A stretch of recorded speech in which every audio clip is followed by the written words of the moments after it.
Part 2, Happy's backpacking pro tip in regard to situational awareness. I'm just right on a spur trail from Hansons Point. We're just over there, so we're kind of looking at, peeking through the trees to see what that looks like. But then across the way, chimney top, chimney rock, whatever it's called, where it's easy to get to, real close parking to that beautiful viewpoint. Anyway, I wanted to, this may get long. I wanted to talk about situational awareness in regard to the Christian life, and I want to make a distinction because there's over the years been a lot of talk about situational ethics. Not the same thing. Situational ethics changes your ethic based on where you are and the situation you find yourself in. You know, you just kind of going with the flow, going with the in a sense cultural tide, whatever situation, your ethic is changing. Situational awareness for the Christian life has a rock solid hope and foundation, which is ultimately Jesus Christ. But you find everything you need to know about Jesus in the Bible, in the scriptures, especially in the New Testament. And so as I think about that in regard to the Christian faith, I was thinking, well, at church here lately, our pastor's going through the book of 1 Peter, and it is contextually, it's definitely a book for Christians, for believers, for followers of Jesus Christ that are going through times of suffering, maybe even specifically times of persecution. And in chapter 3, and I'm going to butcher this, hopefully not too bad, but you can go right around verse 15, but within the context, it's talking about how we should act based on basically what we know. And it says around those verses, in your hearts, set aside Christ as holy. It's kind of like, this is your foundation. He's your holy barometer, your perspective, your gauge, your whatever word, whatever metaphor you want to use to kind of flesh that out. But then it follows through on the heels of Christians being in the midst of suffering for doing good, suffering for righteousness in their lives as they seek to live out their faith in Christ. It says, always be prepared to give an account of the hope that is within you, but do it with gentleness and respect. What I love about that verse is it really connects our faith in regard to the situational awareness of life.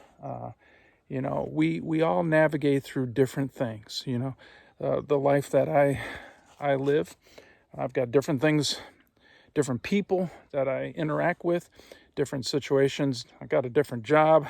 You know, I'm just different, and we're all that way as followers of Christ, and we find ourselves in unique situations as to how to basically navigate through them. Now, we're not given the remedy for the difficulties of life to say that our situation, our ethic is now going to be based on our situation.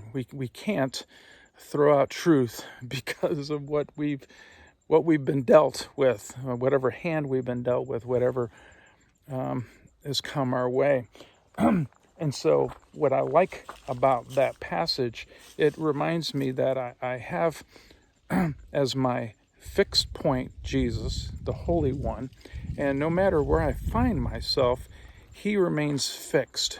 You know, I could be at the edge of a cliff. I could be at the edge of a lot of trials and temptations and difficulties, sickness, a number of things, growing old, financial instability, you know, cultural change, where a believer's having to try to navigate through that. And Jesus is our fixed point. And it goes on in verse 15 there, but to, be prepared. You want to share your faith in the midst of this, not where you're beating people over the heads with a Bible, but you are confident and sure of Jesus and what he's presented through his life, his death, and his resurrection. And but we're to do that with gentleness and respect. The people that we encounter in life are made in the image of God. And so how we situationally navigate what's put in front of us, relationally, sometimes spiritually, just the things that come at us, we need to do that with respect. Because people are made in the image of God. That's a God-made person right there. So we need to keep that in mind. But also to keep in mind that we need to do our interactions as we present our faith, as we present, how we view life, how we view the situation before us. We do it with gentleness. We're not we've got to be mindful of those around us that don't come at us from the same perspective. And so we need to show love in those situations. That doesn't mean we throw out truth, but we're praying. We're looking for opportunities that God is moving in that situation, and we're trying to be aware of what God is doing to kind of open the door for further conversation, open the door for sometimes just solutions to whatever we're facing. And so I think in a video a while back I've referenced this verse. I need to go back and look at that and see how I handled that. But there's a context to that, and it's the difficulties of life, specifically as Christians are navigating through suffering in life for their faith. And so I do not want to be unmindful of that context, and maybe even stretching it, that verse a little bit more. But I think it's up to us as followers of Christ to really be situationally aware of what we have in Christ, to be able to now navigate with gentleness and respect for what God brings our way. October 2022, out here with the pups, overlooking Hansons Point, overlooking the Red River Gorge. Beautiful day. I hope that was a good challenge to you. And as always, I invite comments, criticisms. It doesn't matter. Send them my way.